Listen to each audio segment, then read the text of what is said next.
It's about time. Welcome, ladies and gentlemen, to Quick Cast episode 12. My name is Jeremy Paul, aka Sleepy Juice, and this is StarCraft 2, so let's get into it. Now today we'll be looking at a ZVP with Wooly, our Zerg hero, versus Katana, the blue Protoss, down in the bottom right. And tonight we will be looking at a game on Alkaline Wastes. Now this map in particular is important to note that the third bases are a little bit odd. So most people don't take their thirds in the location off to the, in this where we're looking now, just down to the left. They'll actually go up further to the right and take that next one. In this case, this game is going to be a little bizarre, so we're not going to worry about that too much right now. Now we do see the probe go ahead and lay a pylon. It looks like he'll be doing some sort of forge fast expand. And on the other end, we have the Zerg player coming out with a fairly early scout also. Nothing else on tap at this point.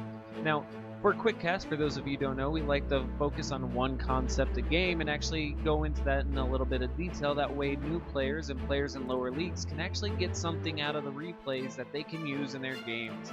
This also allows the community, hopefully, to get better informed and have a better discussion.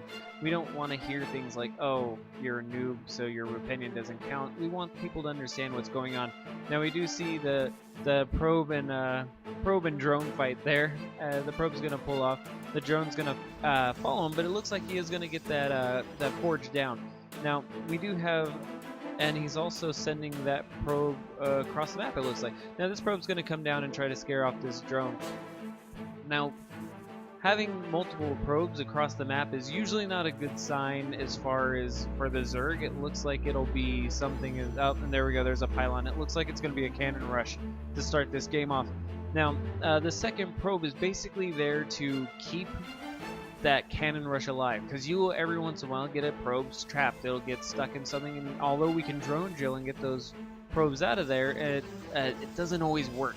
Now, it just depends on how fast you are. It does look like the cannon's going down on the high ground. It looks like it'll trap units down, or trap units up and down, depending on where they are located. And it also looks like he has a cannon coming down on the low ground to make sure that any hatchery coming out will be delayed also. Now all the drones are pulled off, but is that enough to get this already? We have 2 pylons down and 3 cannons already coming.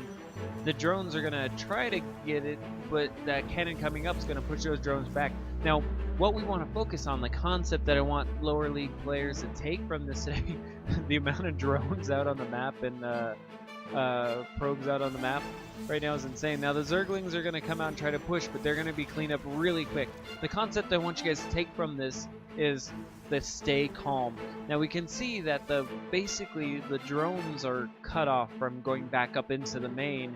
Meanwhile, the main base, the drones and the lings can't get out of there to actually do anything also. He's going to have to get spine crawlers or roaches or some sort of unit to deal with those cannons. Now, he does have a odd...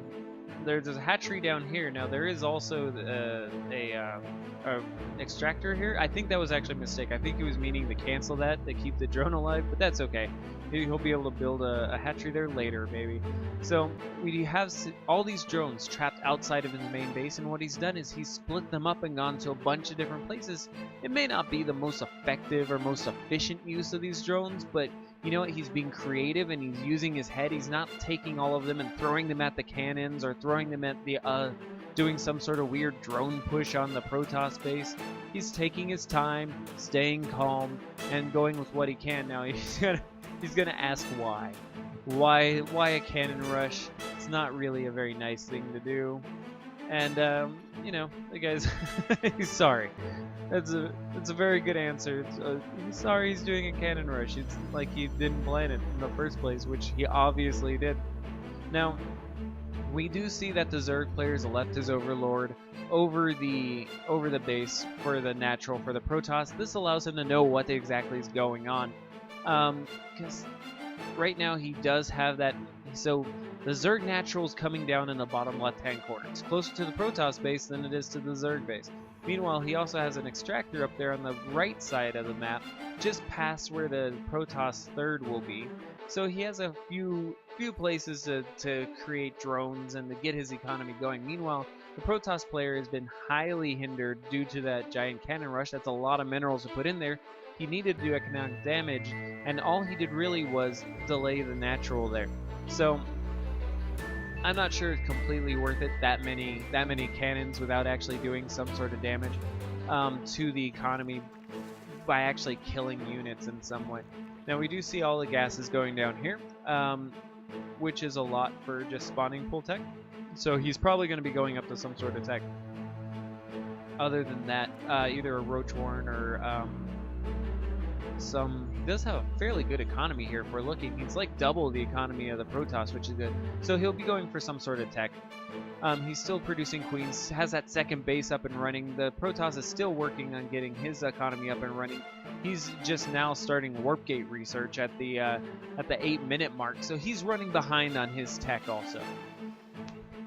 Now, as a Zerg player, what we're going to be asking ourselves here is, where do we go from here? We have a very separated army, our bases. Our main is completely cut off from our natural. And we still need to break out of our main, for that matter. So we have 3 cannons here holding us in. It looks like there's also 1 cannon down on the low ground, but only 2 pylons. So really the goal here is we're going to knock out the pylons because it's just more economic for us to do it that way, even though we'll take a little bit more damage. We do have another hatch finally going down where that other extractor was, which is a good idea because we put that extractor there anyways. Now both of those bases are really close to the Protoss, so we'll see how we go. So right now we're poking away at that pylon there. We're going to try to break through. It looks like we're going to be coming through with what's he going? Oh, so he's going up to layer here now. Sometimes it's hard to follow where these games are going. Now we do have Stargate going down, so it does look like the Protoss will be going either for some air harass here or possibly going straight to full Sky Toss. Not necessarily a bad choice for a situation where the Zerg is going to be split up. You can actually cross terrain very fast that way. Now, it does look like we have this down to this 1 pylon. We still need to break through there, and we have a Roach Warren coming down, and Evolution Chamber for some upgrades. Now, I believe the Roach Warren is probably the best choice in this manner. You could always push both of your Spine Crawlers forward, because he has 2 of them there, and actually transfuse with the Queens, and that would work also. But he's probably going to need Roaches anyways to deal with the Protoss army. He doesn't know at this point that he's actually on a Sky Toss. He's going for a Void Ray, so he's going to be going for probably at this level of game, because this is, I believe, a gold level game. So chances are there's going to be a lot of Void Rays in this matchup here. So we have both attack coming down and speed and armor for Roaches and the speeds for the Lings. So it looks like you're going for a basic ground army for the Zerg player. Now, what he'll probably end up doing when he sees the Void Rays is he'll end up going into Hydras, because Roach Hydra is very common for ZVP, and we're going to want to actually include the Vipers in there over time. We'll see if we ever get to that point. From the Protoss perspective now, we switch over here. We see him going for Sky Toss, as well as getting some more gateways. Now, what we're missing from this Protoss player, as we can see he's scouting out the main, is we're missing any sort of map presence. He's obviously been able to trap him into this main base. He's not aware of any of the other bases at this point. He needs to be going around the map. He needs to have Zealots or Stalkers or those. Looks like we're finally getting rid of that pylon. The pylon should go down here soon and takes down every single one of the cannons. Perfect. Now he's just going to be able to pick those off. Now back to the Protoss player. He needs to have map vision. He needs to be checking out places to see what he can do. Meanwhile, he's macroing up and just sitting in his base. He's like, the Void Ray now is just coming over here to check the 3rd, where he has 2 of them, but he's not pressuring at all. He's not forcing the Zerg player to make units. He's not forcing him down a specific tech path. All things you want to be doing as a Protoss player. That's the only real way that you get to take control of the game. His composition is not horrible. He's going for Void Rays, which at this point in the meta are incredibly overpowered. They basically, in large number, countered everything. They're obviously Hydralisks are good against them, and so are Infestors still. And you can get away with Mutas also against Void Rays. But as far as lower league's concerned, Void Rays are a very solid choice, and it looks like he's going to be following it up with some air upgrades and also going into a Twilight Council, which he'll probably follow with High Templar if it was a higher level game. And he may do that too in this case. It looks like he's already going for charge, so he's going to go for Zealots and probably into Archons. Now, the catch with this is for a gold level game, I honestly, he's going into Templar tech now. I believe this is actually a mistake for a gold level game. If we were talking about high level games where the Zerg player is going to go into Roach Hydra with Viper and do some sort of Viper timing, or in this case, just try to survive long enough to get to that tech and then take control. What they're going to want to do is they're going to want to have those High Templar to snipe the Vipers. Basically, once you get your mothership up and you're able to have your air toss cloaked, your air is going to take care of any sort of like overseer or detection, and then your High Templar are going to be able to snipe the Vipers with feedback. Now at lower levels and such as I'll be surprised to see how it works in this, because I could be wrong. Storm is great, but really you need that, and he's finally scouting the space, so he knows what's on it. But you need to be able to use those feedbacks very effectively. I honestly feel that for lower levels, it's actually better to go with Colossi. Not only are Colossi a very A move unit, which is everybody hates, but at the same time, if you're not having an enormous amount of APM or skill with High Templar, it's actually a very good choice, because your air units are going to keep Corruptors and Vipers and other things at bay much longer than a High Templar would, which that is not able to do feedback because you're not quick enough. It also allows you to not use all your gas on High Templar, so you can continue pumping out units. Like right now we see there's a Stargate that's empty as he's going for carriers. So maybe not the best unit of composition. He is doing a good job about keeping the hallucinations going out, which I'm very happy about. Now on the Zerg side, we see he has Locust life or health coming down, so where they'll actually last longer. He is going for upgrades for his ranged units, which is good because he has Hydralisks coming in. He does have another base finally going down, so he's going up to 4 bases. He's quite ahead in, well, he's ahead in workers, if not by much, but enough to keep the Protoss player a little bit behind. The Protoss player has actually moved up to 3 bases, so that's good. He's going for that 3 base economy. It's really hard to do Sky Toss off a 2 base, and really should probably be avoided. You should probably try getting that 3rd base secured first, maybe off of 1 Void Ray or 2 Void Rays, and then going into it. It does look like the Protoss is going to try to take this 4th base here, but little does he know that there's an entire creep colony right there. The Void Rays are going to come in to try to clean it up, and it looks like he's going to be able to take out a few Roaches here as the Roaches come in, take out the probe, and then try to sneak back out. Now this creep coming in should give him some sort of idea that there's something going on near his base. Most people in gold level are not going to have creep covering the entire map by this point. Now we do have a bunch of upgrades coming down, like we're showing for the Zerg player. It's good to keep upgrading. His right now is like his Hydras in particular. That's how they're going to deal with these, like the carriers specifically coming out, because you need those armor upgrades, because the carriers shoot really fast and they double shoot, so the more armor you have, the less damage you actually take from it. It does, instead of taking like 4 damage, you're taking like 2, because it's taking away 2, 1 from each shot.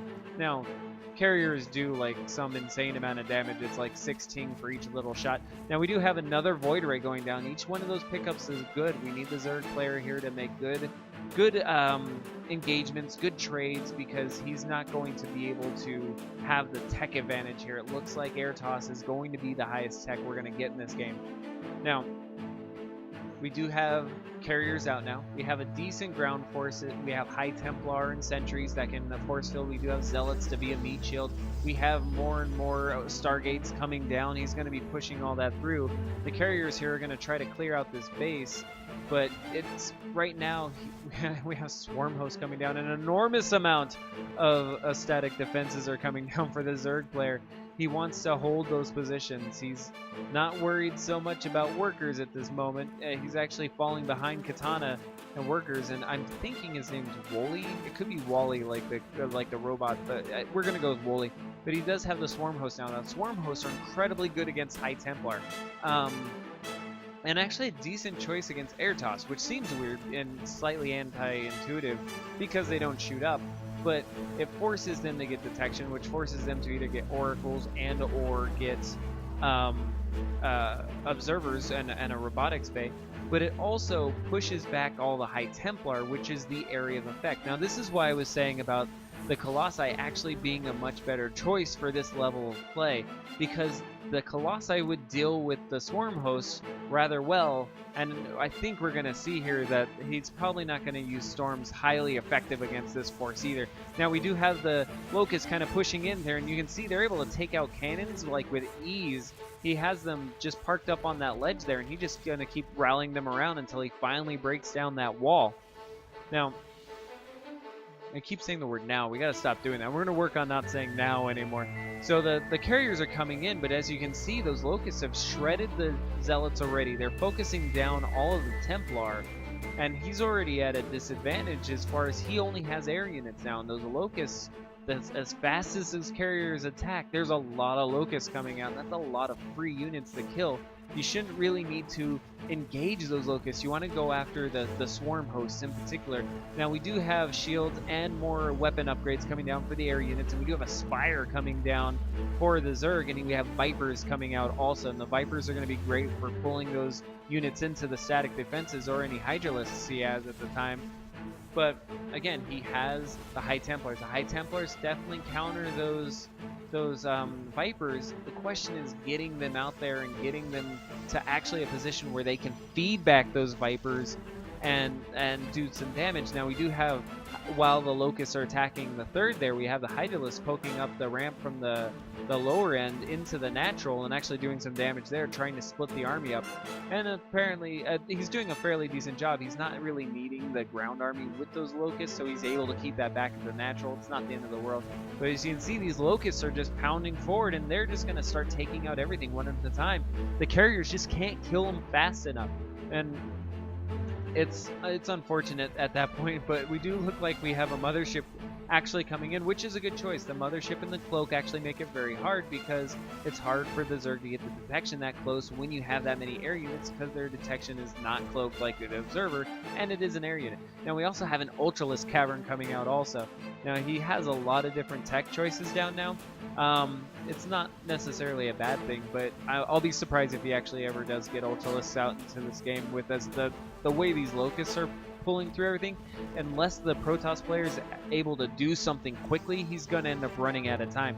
We have the Vipers coming in with the Hydralisks and some Queens also, and some Roach. Roach Hydra Viper is a very good composition against Protoss players. And it looks like here it comes.